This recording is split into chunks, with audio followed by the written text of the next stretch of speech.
Bismillahirrahmanirrahim. Alhamdulillahirabbil alamin. Wal aqibatu lil muttaqin wala udwana illa 'alal zalimin. Wa asyhadu an la ilaha illallah wahdahu la syarikalah wa asyhadu anna Muhammadan 'abduhu wa rasuluh. Allahumma shalli wa sallim ala sayidina Muhammad wa ala alihi wa sahbihi wa man tabi'ahum bi ihsan ila yaumiddin. Rabbi shrah li sadri wa yassir li amri wahlul 'uqdatam min lisani yafqahu qawli. Allahumma 'allimna ma yanfa'una wanfa'na bima 'allamtana wa zidna ilma. Ikhwati fillah, azianallahu wa iyyakum, para santri sekalian yang semoga dirahmati oleh Allah Subhanahu wa taala. Kembali kita berkumpul di salah satu majelis yang mulia ini.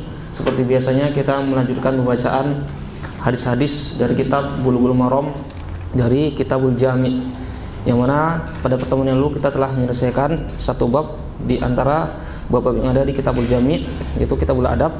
Dan insyaallah pada hari ini atau pada pertemuan ini kita akan melanjutkan pembahasan di bab berikutnya. Namun sebelumnya seperti biasa kita yang murojaah terlebih dahulu.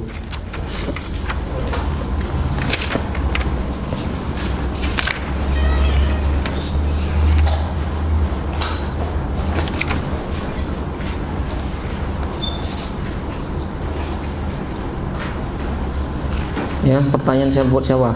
Saya mau ditanya. Siapa yang mau ditanya? Enggak ada yang mau ditanya. Kalau pertanyaannya siapa yang mau dikasih uang? Hampir semuanya, sebenarnya malu-malu ya. Siapa yang mau dikasih wafer? Ya, pertanyaan. Pada pertemuan yang terlalu kita telah membahas hadis-hadis pada Kitabul Adab atau pada Babul Adab dari kitab Al-Jami'. Di antaranya adalah sabda Nabi sallallahu alaihi wasallam dari Ali radhiyallahu ta'ala anhu, qala Rasulullah sallallahu alaihi wasallam, la yashrabanna ahadukum qa'iman, akhrajahu Muslim. Yang pertanyaan buat Sahal. La yashrabanna ahadukum qa'iman. Apa artinya? La yashrabanna ahadukum qa'iman. Apa artinya?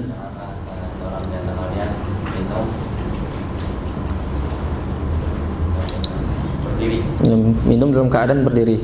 Nah, pertanyaan, larangan pada hadis tersebut apakah dia bersifat haram atau makruh atau mubah? Yang paling gampang apa? Ya khilaf dan ulama itu ya. Ya, kalau ada santri misalnya nanti pulang kampung, ketika ditanya sama masyarakat, misalnya siapa? Sahal ya, Pak Ustadz atau Pak Kiai ya. Apa hukum ini? Jawabannya apa? Ini khilaf. Kalau kan Masya Allah gitu kan, santri dia tahu masalah khilaf ya. Nah, siapa tahu jawabannya? Apa salah Sahal? Hukumnya, hukum minum dalam keadaan berdiri, haramkah, makruhkah, atau mubahkah? Ya, makruh. Ya, benar nggak Ibnu? Atau ada tafsir dari Jian? Ada. Apa? Ada bersifat makruh, tapi kecualikan kalau minum air zam-zam. Kalau minum air zam-zam? Ya. Minum air zam-zam tok? Atau ya susah itu minum. Pak Fahris, bantu. Itu dari hadisnya itu, di sini dari hadis tidak terlarang minum. Namun karena ada yang ulama, namun jumhur mengatakan hukumnya khilaful aula di antara makruh dan mubah. Iya, hukumnya Pak. Ada hajat maka hukumnya makruh. Naam, ahsan tuh. Saya nggak punya hadiah ya. Kenapa? Karena hadis dari Ibnu Abbas yang mengatakan bahwasanya saqaitu Rasulullah sallallahu alaihi wasallam min zamzama fasyariba wa huwa qaimun.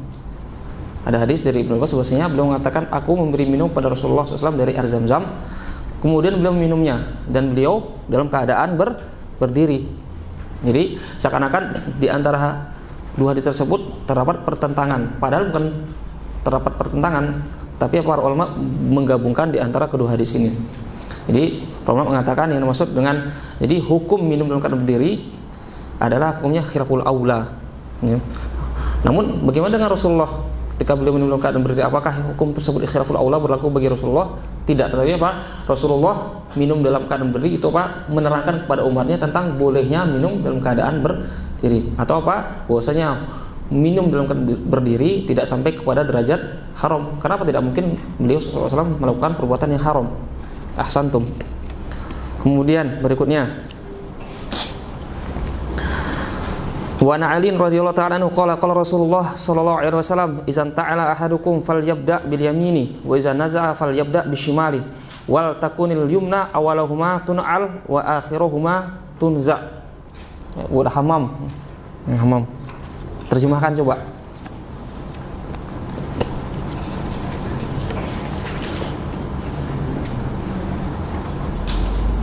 Yang mana, bingung cari hadisnya yang mana? Apabila salah seorang dari kalian memakai sandal, maka memulailah dengan kaki yang kanan. Iya. Dan apabila melepasnya, maka mulailah dengan kaki kiri. Terus wal takunil yumna awalahuma tun'al wa akhiruhuma tunza'u. Apa Lutfi? Sempurnakan terjemahannya.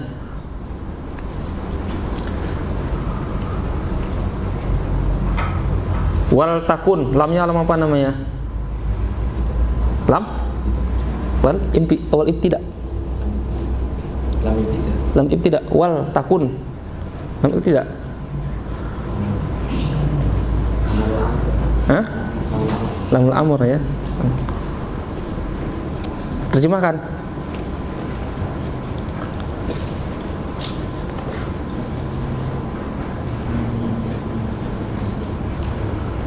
Apa Wahyu? Terjemahkan Wahyu. Dan jadikanlah yang kanan itu awal kali ketika dia memakai dan akhir ketika dia memakai. Iya. Ya, kalau ada santri tadbir buduan nggak bisa menerjemahkan, kita tanya sama santri tahfidz ya. Ya hafid, kenapa pindahin dia hafid? Lebih nyaman ya, lebih nyaman di sini atau di sana? Lebih nyaman di sini.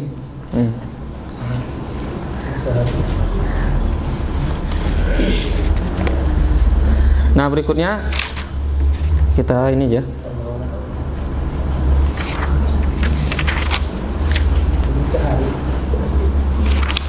Nah kita masuk kepada bab berikutnya.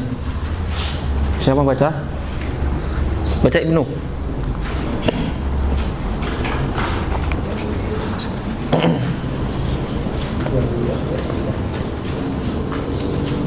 Wassalamualaikum warahmatullahi wabarakatuh. Qala al-musannif rahimahullah ta'ala min fadail silaturrahim. An Abi Hurairah radhiyallahu anhu qala Rasulullah sallallahu alaihi wasallam man ahabba an yubsaqa lahu fi rizqihi wa yunsa'ala wa an, enggak ada an-nya. Enggak ada an-nya. Wa yunsa'alahu fi atharihi falyasil rahimahu. Akhrajahu al-Bukhari. Nah, bab berikutnya adalah babun al-birru was-silatu. Bab al-birru, kebaikan dan silah. Apa itu silah?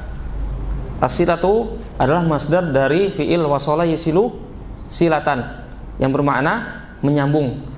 Yang dimaksud dengan asilah di sini adalah menyambung silaturahim, menyambung rahim, pertalian rahim. Dari Abi Hurairah, semoga Allah meridhinya, telah berkata Rasulullah sallallahu alaihi wasallam, man ahabba, barang siapa yang ingin an yubsatalahu, dibentangkan baginya fi rizqihi, dalam rezekinya, wa an yunsha'a fi asarihi, dan apa makna yunsha'a di sini? Yunsha'a bermakna ya dipanjangkan, fi asarihi, dipanjangkan pada umurnya. Maka falyasil rahimah, maka hendaklah dia menyambung rahimnya. Nah, hadis ini sangat jelas bahwasanya dalam hadis yang mulia ini terdapat faedah atau pelajaran atau manfaat dari menyambung tali silaturahim. Nah, di antara faedah atau manfaat dari menyambung tali silaturahim adalah akan dipanjangkan umurnya yang pertama. Kemudian akan dilapangkan rezekinya. Nah, sekarang jadi pertanyaan. Yang jadi pertanyaan. Allah Subhanahu wa taala berfirman, "Fa iza jaa ajaluhum la yastakhiruna sa'atan wa la yastaqdimun." Apa artinya? Lutfi. Fa iza jaa ajaluhum la yastakhiruna sa'atan wa la yastaqdimun. Apabila ajal telah datang ajaluhum kepada mereka, telah datang kepada mereka. La yastakhiruna sa'atan. Tidak bisa diakhirkan sesaat. Wa la yastaqdimun. Dan tidak bisa dikebangkan. Nah, kalau kita lihat, kalau kita perhatikan antara ayat yang mulia ini dengan hadis yang mulia ini seakan-akan terdapat pertentangan. Di hadis ini disebutkan bahwasanya barang siapa yang ingin dipanjangkan umurnya, maka hendaknya dia menyambung tali silaturahim. Nah, bukankah umur manusia itu telah ditentukan? Bukankah Allah SWT berfirman, "Fa iza jaa ajaluhum la yastakhiruna sa'atan wa la yastaqdimun." Apabila telah datang ajaluhum, ya ajal mereka, maka mereka tidak bisa mengakhirkannya walaupun sesaat. Begitu juga mereka tidak bisa memajukannya walau sesaat, sedetik. Ya. Maka apa? Para ulama mengatakan, ya, menggabungkan antara kedua dalil ini, ayat dan hadis yang mulia ini. Karena apa? Karena antara Al-Quran dengan Al-Quran, ayat dengan ayat tidak ada pertentangan. Begitu juga ya antara hadis dengan hadis, antara hadis dan Al-Quran tidak ada kontradiksi, tidak ada pertentangan sama sekali. Nah, para ulama mengatakan, menggabungkan antara kedua dalil ini, antara ayat yang mulia dan hadis, para ulama mengatakan bahwasanya yang dimaksud dengan ziyadah, pertambahan, akan dipanjangkan umurnya. Yang pertama adalah tafsirannya adalah annaha kinayatun anil barakati fil umri. Yang dimaksud dengan hadis tersebut, kalau dia ingin dipanjangkan umurnya, maka hendaknya dia menyambung tali rahimnya. Yang dimaksud dengan panjang umurnya di situ adalah sebuah kinayah, sebuah kinayah tentang keberkahan pada umurnya. Bisa bibi taufik ila taatillah, dengan sebab taufik untuk melaksanakan ketaatan kepada Allah SWT. Kemudian wa imarati waqtihi bima yanfa'uhu, kemudian mengisi, memakmurkan waktu-waktunya untuk hal-hal yang bermanfaat bagi dia dan mendekatkan dia kepada Allah SWT. Jadi yang dimaksud dengan dipanjangkan umurnya di sini adalah apa? Secara kinayah, bukan hakiki maksudnya di sini. Bukan dipanjangkan umurnya secara hakiki, tetapi apa? Itu sebuah kinayah, sebuah ungkapan adanya keberkahan di situ, adanya keberkahan dalam umurnya. Yang mana hadis ini, yang mana makna ini dikuatkan oleh apa? Oleh sabda Nabi SAW, yang mana beliau SAW pernah mengeluh kepada Allah SWT bahwasanya apa? Umur umat beliau ini apa? Pendek. Kalau kita perhatikan umur umatnya Nabi Muhammad SAW antara 60 sampai 70 itu aglabnya. Walaupun ada yang misalnya dia diberi umur 100 tahun, 150 tahun, tapi itu apa? Sangat-sangat jarang sekali. Aglabnya atau kebanyakannya 60, 70, bahkan ada yang tidak sampai umur seperti itu. Bahkan ada orang itu umurnya tidak sampai 60, 70 . Seperti kita siapa yang bisa menjamin kalau kita besok masih hidup kan? Seperti Hafidz, berapa umurnya? 13 kan? Belum Siapa lagi misalnya? Balfas berapa umurnya? 25. 16 ya. Ada yang bilang kalau antum ini umurnya 22. Artinya apa?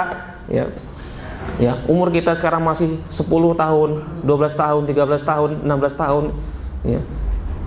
Maka kita jangan terlalu panjang-panjang angan-angan Barangkali nanti kita berarti kalau kita sekarang umurnya 13 tahun, berarti kalau rata-rata umur umat Nabi Muhammad adalah 60, berarti tinggal berapa tahun lagi? 37 tahun. Kita masih hidup di dunia 37 tahun lagi. Berarti masih ada kesempatan untuk kita melakukan hal-hal yang misalnya melakukan hal foya-foya misalnya kan ada orang melakukan seperti itu kan. Kenapa? Karena nanti ada saatnya ketika kita sudah tua, ketika kita sudah mulai bawa tanah, maka kita taubat. Kan ada orang seperti itu. Nggak apa kita sekarang foya-foya, nggak apa sekarang kita melakukan hal-hal yang kita sukai. Nanti sebelum kita meninggal, sebelum kita bawa tanah, nanti kita taubat. Siapa yang bisa menjamin kalau kita ini masih diberi umur panjang oleh Allah Subhanahu wa taala? Jadi yang pertama adalah yang dimaksud dengan panjang umur di situ merupakan kinayah, bukan hakikatnya. Adanya keberkahan dalam umurnya. Itu apa? Penguatnya adalah sebagaimana yang disabdakan oleh Nabi sallallahu alaihi wasallam, bahwasanya beliau mengeluh kepada Allah Subhanahu wa taala akan pendeknya umur umat beliau ini. Maka apa? Maka beliau diberikan satu malam, yaitu malam Lailatul Qadar, yang mana pada malam tersebut ya, sama dengan berapa? 1000 bulan. Berapa tahun? 83 tahun. Jadi beribadah satu malam itu pahalanya sama dengan apa? 83 tahun. Nah, yang kedua adalah apa? Yang kedua yang dimaksud dengan panjang umur di situ adalah makna secara hakiki, benar-benar dipanjangkan umurnya. Benar-benar dipanjangkan umurnya. Yang mana apa? Di sini ya, termasuk Syekh Sa'di, pendapat Syekh Sa'di, bahwasanya apa? Menggabungkan antara ayat dan hadis ini adalah bahwasanya Allah SWT ya, bi anna Allah Ta'ala qaddara al-asbaba wal musabbabat. Bahwasanya Allah SWT telah mentakdirkan adanya sebab dan musabbabat. Apa itu musabbabat? Sabab dan musabbab. Sebab dan akibat. Ya, seperti apa misalnya? Kalau orang ya, makan pasti dia kenyang, ada sebab ada akibat. Kalau orang itu ingin hafal Quran, maka dia harus apa? Sungguh-sungguh dalam menghafal. Kalau orang itu ingin dapat uang, maka dia bekerja, ada sebab dan ada akibat. Nah, begitu juga. Ya, begitu juga bahwasanya apa? Allah Subhanahu wa taala juga telah mentakdirkan adanya sebab dan musabbab di sini. Nah, memang Allah Subhanahu wa taala ya, di catatan Allah, di takdir Allah Subhanahu wa taala, maka seseorang itu dia telah ditetapkan umurnya sekian. Si fulan misalnya, si Lutfi misalnya, umurnya misalnya 30 tahun misalnya. Enggak. Atau 60 tahun misalnya. Ya. Tetapi apa? Di saat sama Allah Subhanahu wa taala juga mentakdirkan ya, kalau dia misalnya menyambung tali silaturahim, maka umurnya bisa lebih dari 30 tahun misalnya. Seperti itu ya. Karena apa? Ya, sebab panjang umur seseorang itu ada dua. Sebab yang sifatnya hissiyah, ada sifatnya ma'nawiyah. Hissiyah seperti apa hissiyah? Ya seperti misalnya orang ya, meninggal tuh karena apa misalnya? Salah satu sebab orang itu meninggal karena kelaparan ya kan?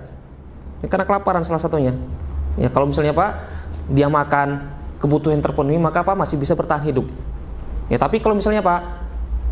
Kebutuhan tidak tercukupi, tidak makan sekian hari, tidak minum sekian hari, maka apa? Bisa meninggal dia kan? Ini adalah salah satu sebab namanya sebab hissiyah. Ya. Kalau antum nggak percaya coba aja ya. Coba ya. Memang ya. Karena apa? Karena rata-rata kebanyakan agak lebihnya orang misalnya ya. Misalnya seminggu nggak makan nggak minum, biasanya apa? Masih bertahan hidup atau meninggal dia? Kebanyakan ya. Kebanyakan sudah meninggal ya. Tidak makan atau orang kalau misalnya dia tidak makan selama 1 minggu mungkin bisa bertahan, tapi kalau dia tidak minum tidak bisa bertahan. Ya, karena ada ya seorang guru kita cerita, dulunya beliau pernah mengalami penyakit seperti penyakit ginjal. Jadi salah satu terapinya adalah apa? Dia tidak boleh makan, tidak boleh minum, tidak ada boleh sesuatu yang masuk ke dalam apa? Tubuhnya kecuali apa? Air putih saja. Air putih saja. Dia lakukan hal tersebut selama kurang lebih selama seminggu lebih. Dan itu bisa. Nah, gimana mau nyoba? Coba. Ya, bisa seperti itu bisa. Manusia bisa bertahan tanpa makan, misalnya selama 1 minggu, tapi apa? Dia tidak bisa bertahan tanpa minum lebih dari misalnya 3 hari, 4 hari, 5 hari atau selainnya. Jadi sebab panjang umur tersebut tadi ada 2, yang pertama sifat hissiyah seperti tadi. Seperti dia misalnya apa? Makan, minum, kebutuhannya terpenuhi, maka apa? Bisa panjang umurnya. Kalau misalnya kebutuhannya tidak terpenuhi, dia kelaparan, bisa meninggal dia. Nah begitu juga ada sifatnya, ada sebab yang namanya maknawi. Ya, sebab yang sifatnya maknawi. Maknawi seperti apa? Seperti ini, seperti takdir Allah SWT, yaitu dengan menyambung tali silaturahim. Ya, maka bagi orang yang menyambung tali silaturahim, maka dia akan dipanjangkan umurnya.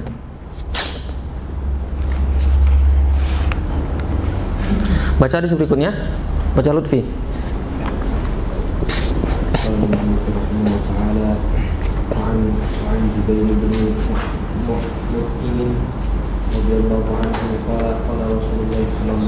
sallallahu alaihi wasallam.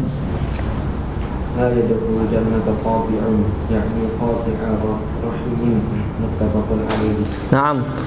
Wa an Jubairin ibni Mut'imin, dari Jubair ibn Mut'im radhiyallahu ta'ala anhu, semoga Allah meridhoinya, beliau telah berkata Rasulullah sallallahu alaihi wasallam, la yadkhul jannata qati'un, tidak akan masuk ke dalam surga qati'un, orang yang memutus, yakni maksudnya adalah qati'a rahimin, orang yang memutus tali silaturahim. Ya. Jadi sangat jelas bahwasanya hadis ini sangat jelas mengatakan bahwasanya orang yang memutus tali silaturahim maka dia tidak masuk ke dalam surga. Namun para ulama mengatakan yang dimaksud dengan tidak masuk ke dalam surga adalah apa? Dukhul awaliyah, tidak masuk surga pertama kali. Artinya apa? Mungkin saja dia masuk ke dalam surga, tetapi apa setelah dia diazab oleh Allah Subhanahu wa taala. Ya. Karena apa? Karena pelaku dosa besar selain kesyirikan, maka dia akan dimasukkan ke dalam surga walaupun dia diazab terlebih dahulu, kecuali orang yang berbuat kesyirikan dan dia meninggal dalam keadaan berbuat syirik, maka dia masuk dalam api neraka, kekal di dalamnya. Tetapi selain itu, maka apa? Allah Subhanahu wa taala mengampuni dosa selain kesyirikan. Bisa jadi orang tersebut ya dimasukkan ke dalam neraka terlebih dahulu, kemudian Allah ampuni, kemudian dimasukkan ke dalam surga. Atau bisa jadi orang yang berbuat dosa besar, Allah ampunkan orang tersebut, kemudian Allah SWT masukkan ke dalam surga. Jadi yang dimaksud dengan masuk surga di sini adalah dukhul awaliyah.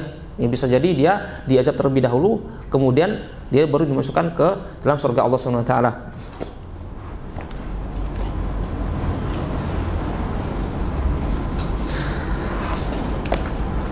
Nah, kemudian juga pelajaran yang bisa dipetik dari hadis ini adalah memutus tali silaturahim di antara bentuk dosa besar. Ini tidak main-main. Di antara bentuk dosa besar adalah apa? Memutus tali silaturahim. Nah, sekarang yang jadi pertanyaan, siapa itu rahim? Apa yang dimaksud dengan rahim? Apa itu rahim? Ya, rahim secara bahasa adalah ya, rahim, tahu kan rahim? Ya, rahim. Ya. Terlahir dari rahim ibunya, ya, rahim. Kalau bahasa Indonesia rahim, kalau bahasa Arabnya rahim. Nah, ar-rahim fil asli adalah manbatul walad. Rahim pada asalnya adalah tempat tumbuhnya anak. Wa wi'a'uhu fil batni, dan apa tuh wi'a? Ya, pembungkusnya di dalam perut. Itu namanya rahim. Nah, kemudian dinamakan qarabah, ya, kemudian kerabat dari sisi kelahiran dinamakan rahim. Kemudian atau istilah rahim ini digunakan untuk kerabat yang memiliki apa? Tali persaudaraan dari sisi wiladah, kelahiran. Seperti apa misalnya? Ya, adik kita, ya kakak kita, ya, atau misalnya siapa? Atau cucu kalau dia misalnya punya cucu dan lain sebagainya.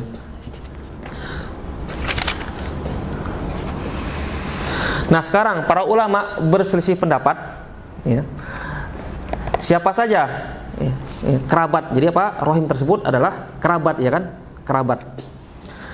Nah, sekarang para ulama berselisih pendapat dalam masalah rahim, yaitu kerabat yang wajib untuk disambung, yang tidak boleh diputus dan haram untuk memutusnya. Itu ada 3 pendapat.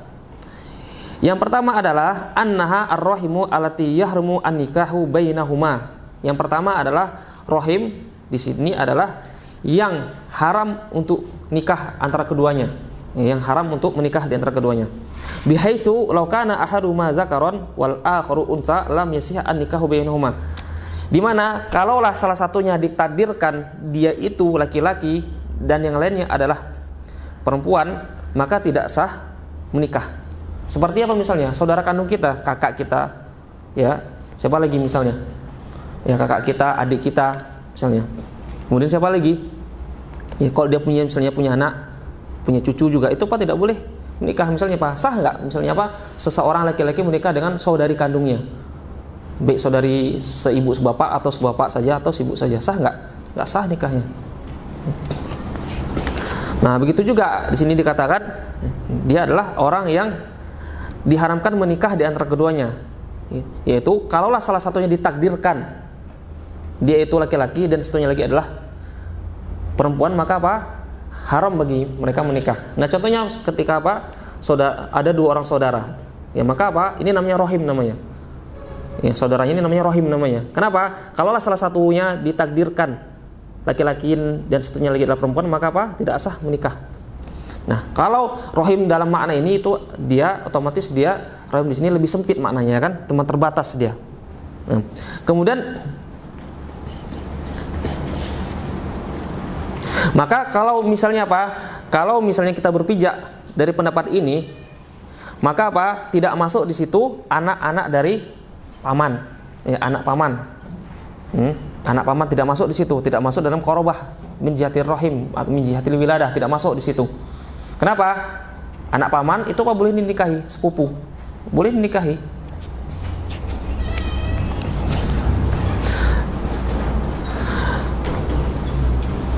Nah, kemudian yang kedua, yang dimaksud dengan rahim di situ adalah kerabat yang mana di antara keduanya, ya, annahu man kana bainahuma tawarus, di antara keduanya ada apa? Hak waris dan mewarisi.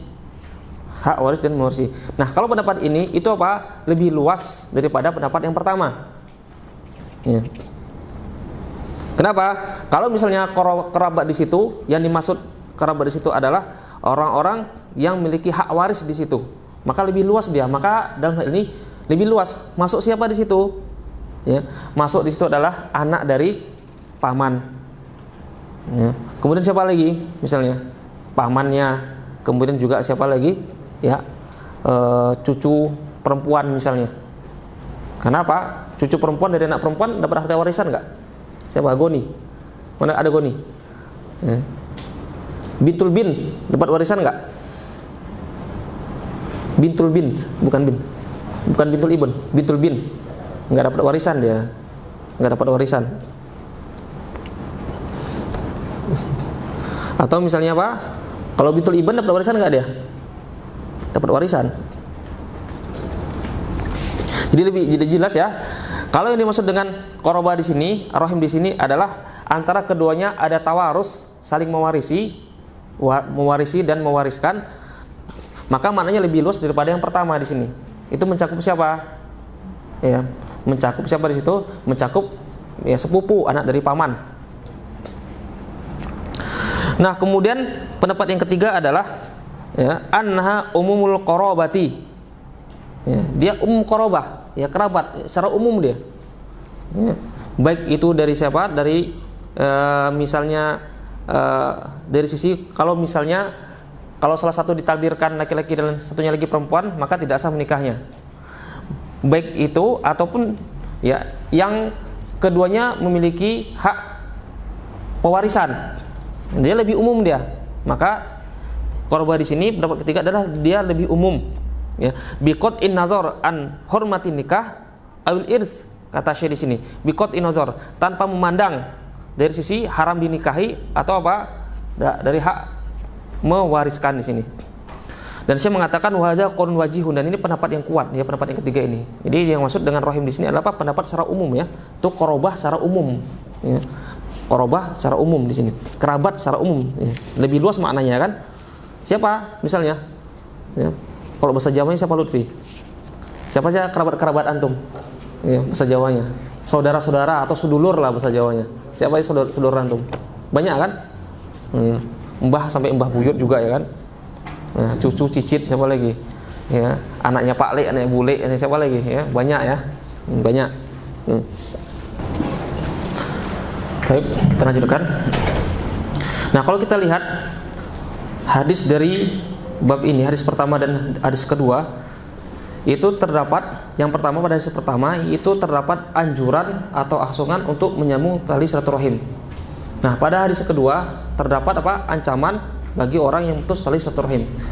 Yang mana hadis-hadis yang semakna yang berkaitan dengan silaturahim itu terdapat hadis-hadis yang semakna dengannya. Di antaranya adalah sabda Nabi SAW, "Ma min zambin ahra an yu'ajjilallahu uqubatahu fid dunya ma'a ma yuddakhara li sahibihi fil akhirah minal baghi wa qati'ati rahim."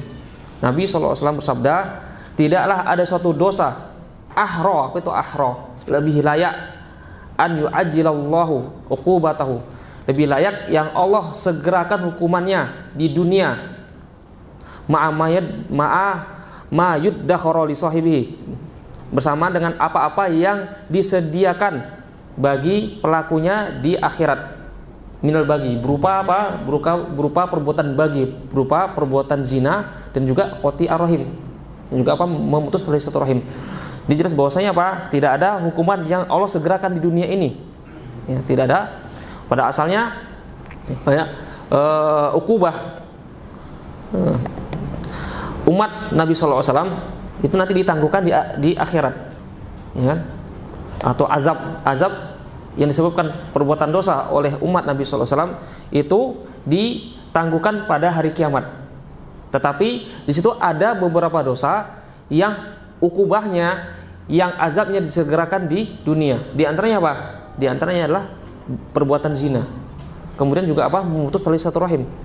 Nah, kalau kita lihat benar ya, sekarang ini kalau kita lihat merebaknya bencana, merebaknya musibah, merebaknya wabah, salah satu penyebabnya karena apa?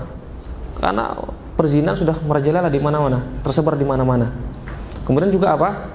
Memutus tali silaturahim. Ini terkadang kita menganggap sepele masalah ini, tetapi apa? Lihat dampaknya. Allah segerakan hukumannya di dunia. Kemudian juga apa? Kemudian juga menjalin tali silaturahim juga ada manfaatnya. Di antara manfaat lain dari menyambung tali silaturahim adalah sebagaimana Nabi SAW bersabda, yang artinya yang itu ar-rahimuna yarhamu ar-rahman, irhamu ahlal ardi yarhamkum ahlus sama, warrahimu syujnatun minar rahman,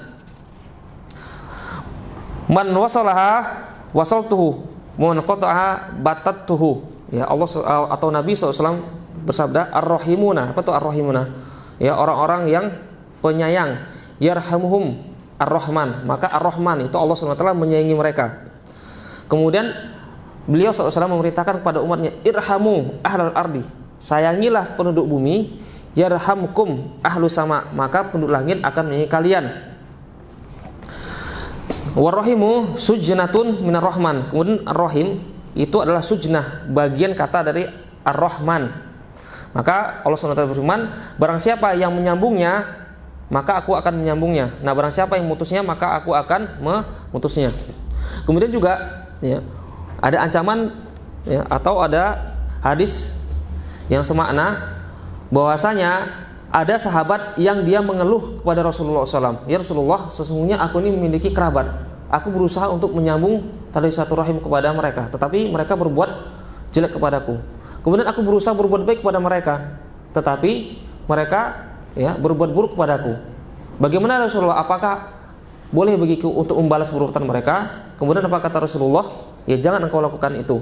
Kemudian beliau bersabda, fa innahu lan yazala ma'aka zahirun minallahi azza wa jalla ma kunta ala zalika. Nah, kemudian Nabi SAW ya mengatakan kepada orang tersebut, jangan kamu balas perbuatan jelek orang tersebut, tetapi tetaplah berbuat baik kepada mereka. Walaupun mereka berbuat jelek kepada kamu, tetapi berusahalah kamu berbuat baik kepada mereka. Kenapa? Fa innahu lan yazala ma'aka, karena senantiasa adanya zahirun, penolong bersama kamu dari Allah SWT selama kamu melakukan hal tersebut. Jadi orang yang melakukan perbuatan baik atau menyambung tali silaturahim kepada kerabatnya, maka niscaya dia akan senantiasa mendapatkan pertolongan dari Allah SWT. Dan kalau kita lihat dari waqi'iyah, dari kenyataan yang ada sekarang ini, memang benar ya, orang kalau dia menyambung tali silaturahimnya atau dia misalnya apa, dia baik terhadap orang lain, muamalahnya baik dengan orang lain, muamalahnya bagus dengan orang lain, ya, maka apa? Dia dimudahkan rezekinya, dia akan dimudahkan apa? Usahanya, dimudahkan bisnisnya, ya kan? Betul, lihat, ya. Mana ada pebisnis dia yang apa? Yang dia misalnya tidak ramah misalnya, ya. Nggak ada yang pebisnis itu apa, dia setiap hari sewot, nggak ada. Pasti dia berusaha untuk apa? Bersikap ramah terhadap orang, berusaha dia menjalin ya hubungan baik dengan orang lain. Kenapa? Itu investasi buat mereka. Ya, Balfas, ini pengusaha nih. Baik sama Balfas, ya. Pengusaha nih. Calon orang sukses nih Balfas ini.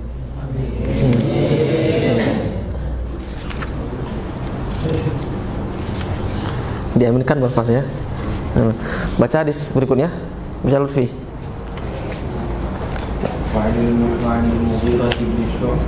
شعبة رضي الله عنه أن رسول الله صلى الله عليه وسلم قال إن الله حرم عليكم حقوق الأمهات ووأد البنات ومنعا وهاتي وكره لكم قيل وقال وكثرة السؤال وإضاعة المال متفق عليه. Ya, hadis berikutnya wa an Mughirah bin Syu'bah radhiyallahu ta'ala dari Mughirah ibn Syu'bah semoga Allah meridhoinya bahwasanya Rasulullah sallallahu alaihi wasallam bersabda, "Innallaha harama 'alaikum," sesungguhnya Allah Subhanahu wa taala mengharamkan atas kalian uququl ummahati, apa itu durhaka kepada para ibu, wa wa'dal banati.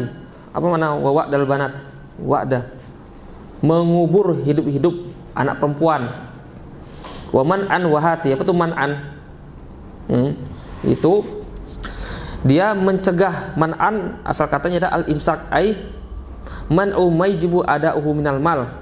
Itu dia mencegah memberikan harta yang seharusnya dia berikan kepada orang lain, menahan hak orang lain. Itu namanya man'an. Wahati, apa tuh wahati? Ya. Dia meminta yang dia meminta itu bukan hak dia. Dia meminta sesuatu yang bukan hak bagi dia. Yang mana hati ini adalah fi'il apa? Fi'il amr. Ya, hati. Bimana a'tini. Apa tuh a'tini? Berilah aku. Bimana a'tini. Wa kariha lakum qila wa qal. Dan Allah SWT membenci atas kalian, kepada kalian qila wa qal. Qila wa qal. Ya, katanya. Kemudian wa kasrata soal, kemudian banyak bertanya. Ya, kasratu soal di sini ada dua makna ya. Ima dia kasratu soal di sini adalah banyak bertanya atau apa? Banyak meminta. Wa idha'atal mal, kemudian menyia-nyiakan harta. Yang pertama adalah ya, pelajaran yang bisa dipetik dari hadis ini adalah Allah SWT melarang ya dengan tegas perbuatan durhaka kepada ibu. Lalu bagaimana dengan bapak? Ya, hadis ini yang dilarang adalah durhaka kepada ibu, ya kan? Kalau begitu boleh dong durhaka kepada bapak? Bagaimana jawabannya? Ya tidak boleh. Ya, tidak boleh. Nah Nabi SAW di sini mengatakan uququl ummahat, maksudnya adalah di sini bahwasanya Allah atau Nabi SAW menyinggung ya ummahat di sini karena apa? Karena kelemahan yang dimiliki oleh kaum perempuan. Ya kan? Kenapa kelemahan yang dimiliki oleh kaum perempuan? Dan uquq biasanya itu banyak terjadi pada apa? Pada ibu, ya kan?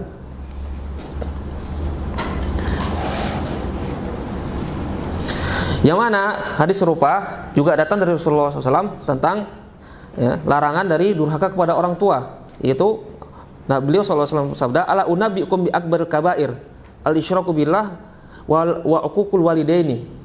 Ala unabbiukum bi akbaril kabair. Tidaklah kalian mau aku kabarkan dengan dosa yang paling besar. Yang pertama adalah al-isyraku billah, perbuatan syirik kepada Allah SWT. Yang kedua adalah wa uququl walidain, dan durhaka kepada kedua orang tua. Ini sangat jelas sekali ya dalam hadis-hadis ataupun ayat-ayat, banyak sekali larangan untuk berbuat durhaka kepada orang tua. Kemudian wa wa'dal banat, mengubur anak perempuan yang masih hidup, yang mana Allah SWT berfirman, wa izal ma'udatu su'ilat, dalam surat apa ini? Apa? At-Takwir ya. Wa izal ma'udatu su'ilat. Nah, dan apabila ya ma'udatu itu anak perempuan yang dikubur hidup-hidup, su'ilat, ditanya, bi aizam bin kutilat, karena dosa apakah dia itu dibunuh ya.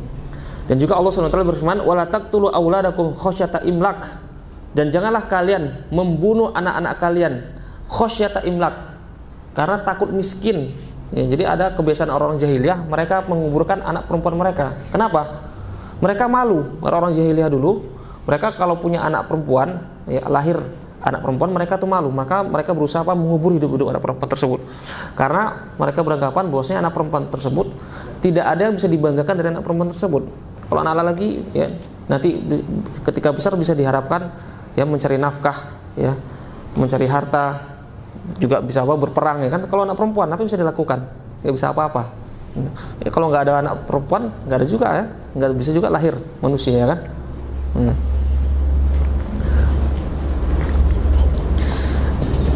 Jadi di sini apa? Bukan hanya mengubur apa? Mengubur yang dilarang adalah bukan hanya mengubur bayi perempuan saja, tetapi juga masuk adalah apa?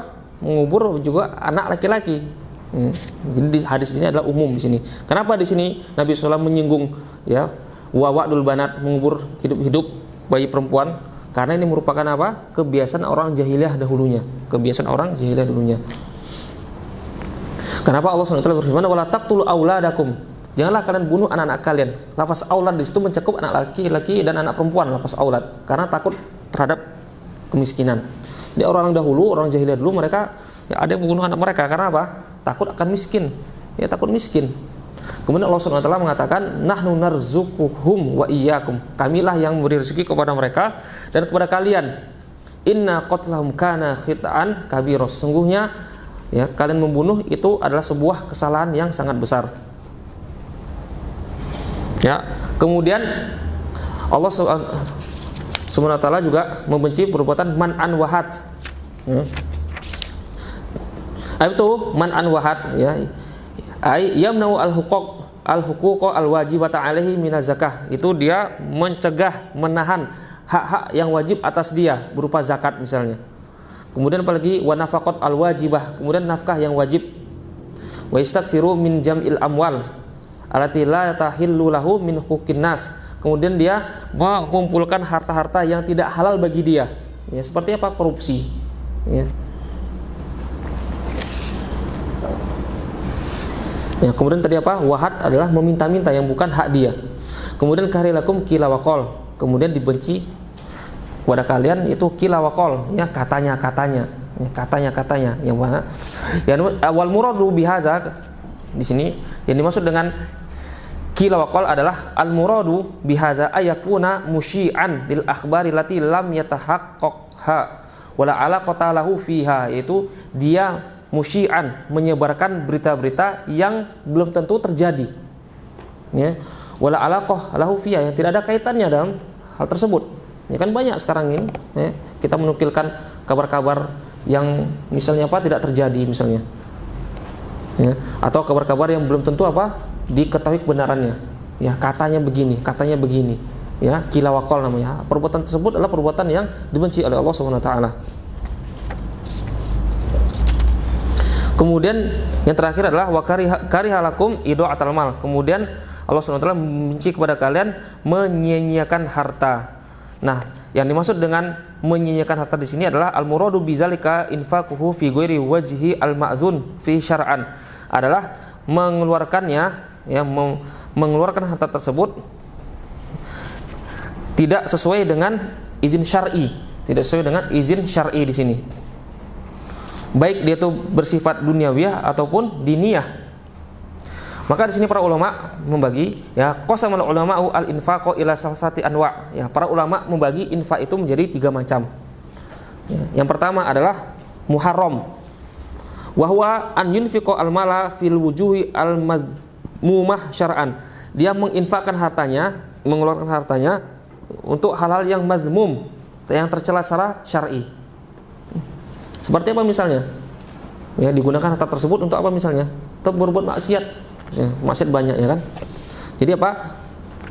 Jadi nanti di hari kiamat Allah SWT, ya, tidak hanya menanya kepada umatnya, kepada kita semua, kepada hambanya, ya, ya, tentang harta tersebut. Jadi harta yang kita dapatkan itu nanti akan kita pertanggungjawabkan. Yang pertama, dari mana harta tersebut?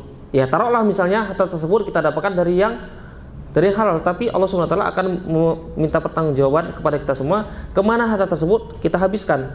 Taruhlah misalnya harta tersebut kita dapat dari cara yang halal, tapi kalau kita, ya, habiskan untuk sesuatu yang haram, maka, ya, kita akan bertanggung jawab di depan Allah SWT nantinya. Maka harta tersebut tidak boleh, walaupun kita dapatkan dari cara yang halal, tapi kita infakkan untuk yang haram, itu tidak boleh, ya, haram seperti ini. Kemudian yang kedua adalah asani mustahabun wa huwa al-infaqu fi wujuhil khairi wa ta'ah. Dia adalah mengeluarkan harta atau menginfakkan harta di sisi kebaikan dan ketaatan.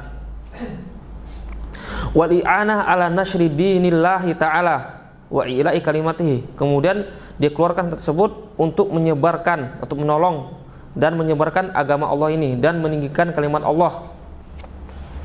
Kemudian juga apa lagi? Wa nafaqatul mustahabat, dan nafaqah yang sifatnya mustahab di sini. Kemudian yang ketiga adalah an-nafaqatu al-mubahatu, nafaqah yang sifatnya mubah. Kalau yang pertama sifatnya muharam, yang kedua sifatnya mustahab, dianjurkan. Yang ketiga adalah sifatnya mubah. Maka yang mubah ini terbagi juga menjadi dua. Ya. Yang pertama adalah ahaduhuma ala wajhin yaliku bihalil munfiq. Yang pertama adalah yang dia sesuai dengan keadaan orang yang menginfakkannya. Wa biqadri malihi wa hali, dengan kadar hartanya dan keadaannya. Fa hadza laisa bi'iraatin. Maka hal seperti ini ya bukanlah termasuk perbuatan menyia-nyiakan hartanya. Misalnya apa? Misalnya di sini dia memiliki harta, misalnya dia gunakan untuk sesuatu yang mubah. Ya, sesuatu yang mubah. Misalnya beli sepeda motor misalnya untuk butuh, dia mampu, misalnya dia punya uang, dia mampu untuk membelinya dan dia butuh karena keadaan dia, maka seperti ini mubah. Makanya seperti ini Pak bukan termasuk perbuatan apa idaatul mal, bukan termasuk apa perbuatan idaatul mal. Karena apa? Dari segi kemampuannya dia mampu, kemudian dari segi kebutuhannya dia butuh, maka seperti ini tidak mengapa, mubah seperti ini. Dan seperti ini bukan, tidaklah dikatakan israf seperti ini. Ya. Tetapi misalnya kan santri misalnya, ya, santri misalnya, ya, tahu sendiri lah gimana keadaan santri kan. Ya, kalau santri misalnya Pak, dia ya beli motor misalnya, motor harganya 40 juta. Ya, layak nggak bagi dia? Ya nggak layak, maka seperti ini termasuk apa?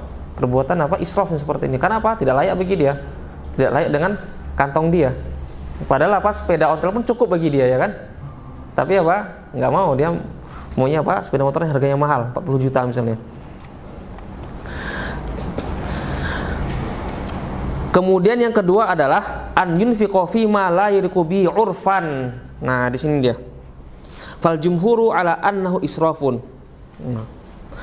Kemudian dia mengeluarkan harta tersebut ya pada hal-hal yang tidak layak bagi dia, yang tidak layak secara urf.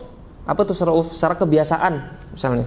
Maka menurut ulama ya, kalau ada orang dia mengeluarkan harta tersebut yang di atas batas kewajaran manusia, kebiasaan masyarakat di situ, kebiasaan umum, maka ini termasuk perbuatan apa? Israf di sini. Perbuatan apa? Perbuatan israf di sini. Ya, kita akhiri sampai di sini. Subhanakallahumma wa bihamdik asyhadu an la ilaha illa anta astaghfiruka wa atubu ilaik.